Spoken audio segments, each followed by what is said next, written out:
सुबह 5 बजे उठकर चंदा अपने घर की सफाई में लग जाती है कि तभी चंदा की पड़ोसन कुंती उसके दरवाजे पर आती है और कहती है, क्या बात है चंदा बहन, आज सुबह सुबह ही तुम्हारे घर का सारा काम हो गया?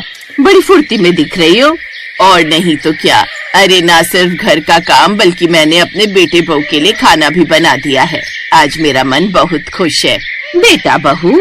हाँ कुंती, तुम्हें पता है मेरी शहर में रहने वाली बहू मोहिनी और बेटा मोहित आज गांव में मुझसे यानी अपनी सास से मिलने आ रहे हैं। उन्होंने कहा है कि वो मुझे अपने साथ शहर ले जाएंगे। न सिर्फ मुझे बल्कि वो इन्हें भी अपने शहर ले जाएंगे। फिर हमारा पूरा परिवार एक हो जाएगा। जरा ध्यान से चंदा बहन, शहरी बहू में बड़ी चालाक होती है, चमक धमक देखकर कहीं धोखा न खा जाना। क्या यार कुंती, तू भी न कुछ भी सोचती है। ऐसा कुछ नहीं है। मेरी जो बहू है ना, वो लाखों में नहीं करोड़ों में एक है। उसने फोन पर कितने प्यार से बात की थी। अगर ऐसी बहू है बहन तो बहुत अच्छी बात, लेकिन मेरी बात को गांठ बांध लेना। अगर वो तुझे या भाई साहब को अलग होने को कहे तो कभी मत मानना। आजकल की बहुएं ऐसा ही करती हैं।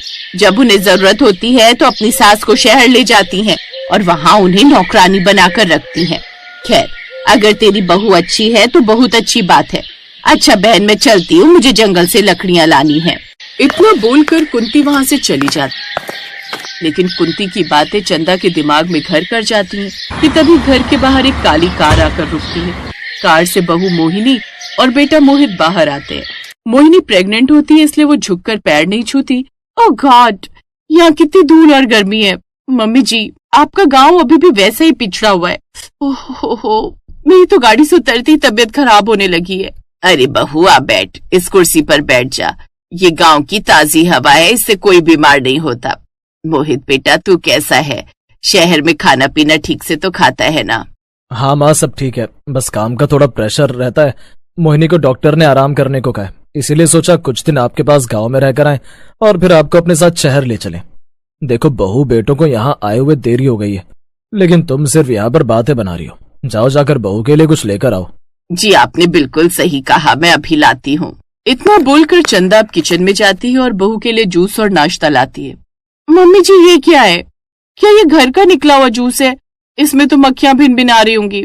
मुझे पैकेट वाला जूस चाहिए। मोहित, तुम मुझे कहाँ ले आए? यहाँ तो ढंग का पानी भी नहीं मिल रहा। बहू, ये तो ताजे फलों का जूस है, अभी निकाला है। अच्छा तुझे पसंद नहीं तो मैं तेरे लिए नारियल पानी मंगवाती हूँ, तू आराम कर। इतना बोलकर चंदा नारियल का पानी मंगवाने के लिए बाहर की ओर निकल जाती है, तो वहीं मोहिनी सीधा अपने कमरे में पहुंच जाती है। कमरों को देखकर अपनी नाक सिकोड़ती है। मोहित, देख रहे हो ये घर कितना छोटा और पुराना, और ये बिस्तर, मुझे नहीं लगता कि मैं यहाँ रात भी सो पाऊंगी। हमने इन्हें शहर ले जाने का फैसला किया ताकि ये घर का काम और बच्चे संभाल सके, लेकिन मुझे डर है कि ये मेरी मॉडर्न लाइफस्टाइल में फिट हो भी पाएंगे या नहीं। धीरे बोलो मोहिनी, माँ सुन लेगी। बस कुछ दिन की बात है, एक बार ये शहर चलने को तैयार हो जाए फिर हम अपनी मर्जी से चीजें करेंगे। मोहित की बात सुनकर मोहिनी कुछ नहीं बोलती और चुप हो जाती है। अब शाम होती है और चंदा ने बड़े चाव से बहू के लिए चूल्हे पर रोटियां और साग बनाया होता है। आ बहू, गर्मा गर्म खाना खा ले। चूल्हे की रोटी है, शहर में तो नसीब भी नहीं होती होगी। जी मम्मी जी, आपको पता है डॉक्टर ने मुझे ऑयली और ऐसा भारी खाना खाने से मना किया है। मैं ये सब नहीं खा सकती। मोहित, मुझे अभी के अभी शहर से कुछ मंगवा कर दो, वरना मैं भूखी रहूंगी। बहू, गांव में शहर जैसा खाना कहाँ मिलेगा? तेरी सास ने कितनी मेहनत से बनाया है, थोड़ा तो चख ले। पापा जी, मेहनत तो गधा भी करता है। इसका मतलब ये नहीं कि मैं कुछ भी खा लूं, और वैसे भी मुझे शहर जाने की जल्दी है। यहाँ की ये पुरानी सोच और ये मिट्टी के बर्तन मेरे बस की बात नहीं है। मोहिनी, ये तुम क्या कह रही हो? चुप नहीं रह सकती तुम। माँ, पापा, मोहिनी की तरफ से मैं आप लोगों से माफी मांगता हूँ। इस तरह मोहित की डांट सुनकर मोहिनी चुप हो जाती है, तो वहीं चंदा का दिल टूट जाता है, लेकिन वो कुछ नहीं कहती। अगले दिन सुबह मोहिनी सोकर उठती है और चंदा से कहती है, मम्मी जी, कल रात के लिए मैं आपसे माफी मांगना चाहूंगी, मुझे माफ कर दीजिए। कोई बात नहीं बहू, तू यहाँ गांव में नहीं रहती ना, इसलिए तुझे गांव की आदत नहीं है। मम्मी जी, मुझे कुछ बताना है। वो बात यह है कि कल हम शहर निकल रहे हैं। हमने तय किया है कि आप हमारे साथ चलेंगी, लेकिन पापा जी को अभी गांव में ही रहना चाहिए। शहर में हमारा फ्लैट छोटा है और वहाँ 2 बड़े लोगों की जगह नहीं है। ये क्या कह रही है बहू? मैंने तो सोचा था कि हम सब साथ रहेंगे। तेरे ससुर को यहाँ अकेले छोड़कर मैं कैसे जा सकती हूँ? देखिए मम्मी जी, इमोशनल होने की जरूरत नहीं है। मुझे शहर में काम करने के लिए और बच्चे के लिए एक भरोसेमंद हाथ चाहिए। अगर आप आएंगी तो मेरा काम आसान हो जाएगा। पापा जी यहाँ रहकर खेती देख सकते हैं, वैसे भी शहर में उनका मन नहीं लगेगा। मोहित अपनी पत्नी की बात सुनकर खामोश रहता है। चंदा अपने पति की तरफ देखती है, जिनकी आंखों में आंसू आ जाते हैं। तभी कुंती वहां से गुजरती है और ये सब सुन लेती है। देखा चंदा बहन, मैंने कहा था ना कि ये शहरी बहुएं सिर्फ अपना फायदा देखती हैं।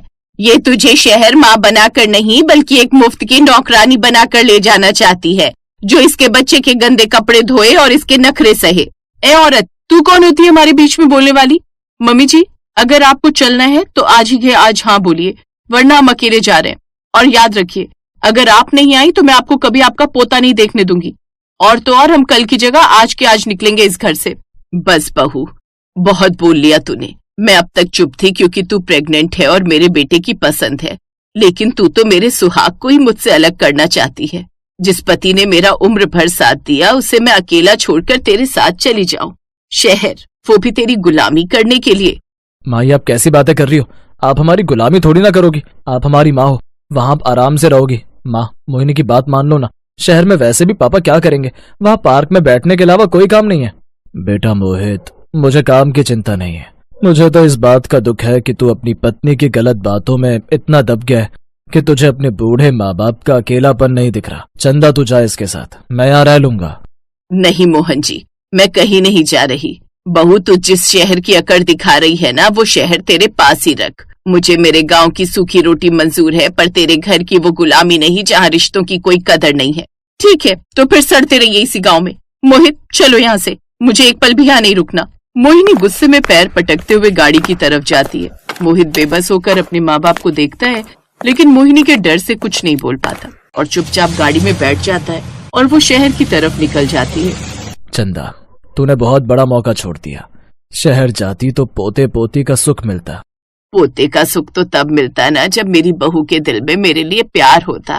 वो तो मुझे सिर्फ एक दाई बनाकर ले जाना चाहती थी। कुंती सही कह रही थी, ये लोग रिश्तों को सौदा समझते हैं। साहस दिखाया तूने चंदा बहन, ऐसे बच्चों के पीछे अपना स्वाभिमान नहीं खोना चाहिए। चल, अब जो खाना बनाया है वो हमें भी खिला, बड़ी भूख लगी है। कुंती की ऐसी बातें सुनकर अब चंदा मुस्कुराती है और अपनी पड़ोसन के साथ बैठकर खाना खाने लगती है। उसे एहसास होता है कि असली शांति शहर के बड़े फ्लैट में नहीं, बल्कि अपने घर के सुकून और अपनों के साथ में है।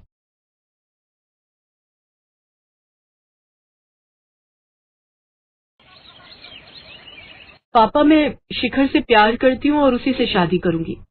ठीक है, फिर अगर तुझे उस गरीब लड़के से ही शादी करनी है तो निकल जा मेरे घर से, और आज के बाद कभी यहाँ मत आना, समझी? रुचि ने अपना बैग उठाया और अपने अमीर पिता की हवेली छोड़कर शिखर से ब्याह कर उसके गांव आ गई। जी शिखर, ये गांव में पहुंचते कैसी गंदी सी स्मेल आ रही है। अरे ये बदबू नहीं बल्कि गांव की पहचान है, मतलब गौ माता के गोबर की खुशबू। वो देखो, वहाँ देखो कैसे वो काकी गोबर के उपले बना रही है। छी, ये अपने हाथों में गोबर कैसे उठा रही है? ये गाय की पोटी को हाथ से कौन छूता है? ये गांव के लोग कितने गंदे हैं। फिर कुछ देर बाद उनकी कार एक घर के बाहर आकर रुकती है। अरे, ये कार यहाँ क्यों रोक दी? डार्लिंग, यही तो तुम्हारा ससुराल है, चलो उतरो। रुचि जैसे ही कार से उतरती है तो उसकी सैंडल कीचड़ में फंस जाती है। ओह नो, ये क्या हो गया? शिखर डार्लिंग, हेल्प मी। शिखर उसकी मदद करके उसका पैर बाहर निकालता है। ओह नो, मेरी 10,000 की सैंडल खराब हो गई, लेकिन ये तो अब 10 रुपए की भी नहीं रही। You shut up. है? Shut up? भैया, ये भाभी कौन सा शटर अप करने के लिए कह रही है? शटर तो बिरजू काका की दुकान में लगा है। शिखर, कौन है ये बदतमीज लड़की? अरे ये मेरी छोटी बहन शीतल है, थोड़ी पगलैट है, कब कहाँ क्या बोलना है इसकी समझ नहीं है इसे। तभी हाथों में थाली लिए शिखर की माँ आशा आती है। आओ आओ मेरी शहरी सुंदर बहू, अंदर आओ, तेरे ससुराल में तेरा स्वागत है।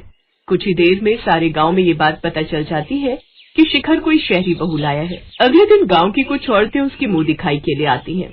रुचि बहू, बाहर आ जाओ, मुंह दिखाई के लिए गांव की औरतें आ गई हैं। रुचि शॉर्ट ड्रेस पहनकर बाहर आती है। अरे आशा बहन, इसकी मुंह दिखाई है या टांग दिखाई? इसके मुंह से ज्यादा तो इसकी टांगे दिख रही हैं। पहले पता होता टांग दिखाई है तो इसकी टांगे ढकने के लिए तोहफे में कोई कपड़ा ले आते। अब मुंह दिखाई हो बहन या फिर टांग दिखाई, सच तो ये है कि दिख सब कुछ ही रहा है। जितनी इसकी टांगे गोरी है ना, इतना गोरा तो तुम सबका मुंह भी नहीं है। अब जो काम करने आई हो वो करो। और बहू, ये दर्जी मुए ने जरूर तुम्हारा आधा कपड़ा बचा लिया होगा, तभी तो इतनी छोटी सी फ्रॉक सिल दी है। कोई बात नहीं, फिलहाल तो ये चुन्नी सर पर ओढ़ ले और फिर कल से साड़ी ही पहनना। फिर सब उसकी मुंह दिखाई करती हैं और वहां से चली जाती हैं। तभी आशा अपनी बहू से, बहू, इससे बड़े कपड़े तो मेरी गोरा पहनती है। कौन गोरा माँ जी? हमारी बच्चिया, अभी कुछ दिन पहले ही जन्म लिया है उसने। माँ जी, ये डिजाइनर कपड़े हैं और इसे कोई दर्जी नहीं सिलता, बल्कि फैशन डिजाइनर बनाता है, और आगे से मेरी तुलना उस बच्चिया से नहीं करना। ये कहकर रुचि अपने कमरे में चली जाती है। शाम को रुचि अपने हील्स हर जगह ढूंढती है, लेकिन वो उसे कहीं नहीं मिलती। उफ, न जाने कहाँ चली गई, यहीं तो रखी थी। क्या हुआ रुचि, क्या ढूंढ रही हो? वो मेरी रेड वाली हील्स नहीं मिल रही हैं, कल ही निकाली थी बैग से, पता नहीं कहाँ गई। भाभी, पहले ये बताओ वो कितने की थी? पूरे 15,000 की। लेकिन तुम ये क्यों पूछ रही हो? क्योंकि आपकी वो 15,000 की हील्स हमारी गोरा पहनकर घूम रही है। माँ ने उसे वो हील पहना दी है। रुचि, शिखर और शीतल बाहर आते हैं तो गोरा हील पहने खड़ी थी। ओह गॉड, मेरी 15,000 की हील्स का सत्यानाश कर दिया। अरे बहुरिया, तुम्हारी ये हील तो बहुत अच्छी है। देखो ना, गोरा बार बार खुटिया से भाग जाती है। अब हमने तुम्हारी खुटिया से इसे बांध दिया, अब मजाल है वो कहीं भाग पाए।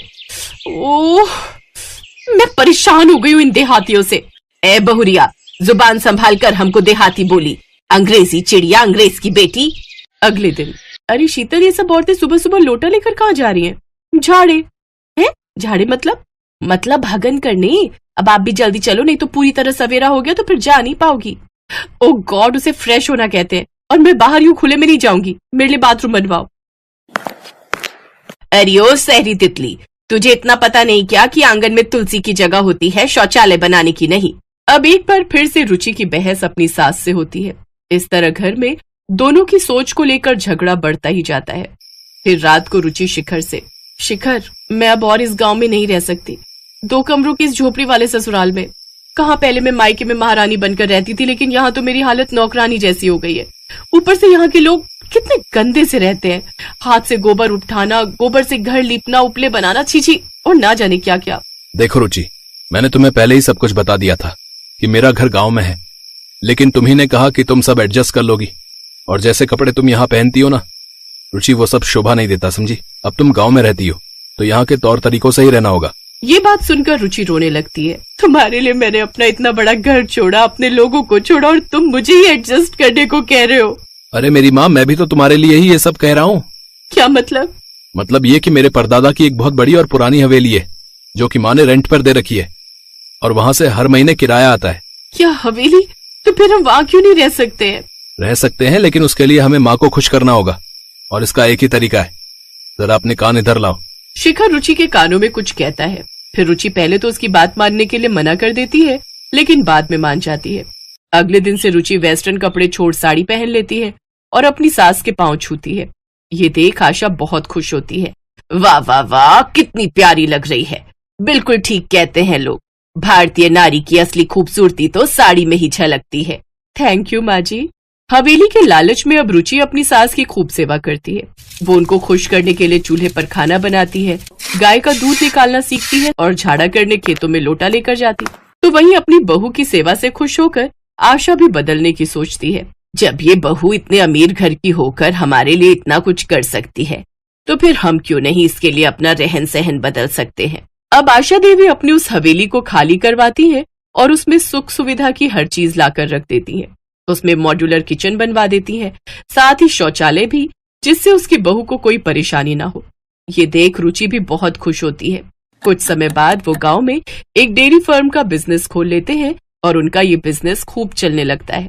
अब वो गांव में रहकर ही अच्छे खासे पैसे कमाने लगते हैं और खुशी खुशी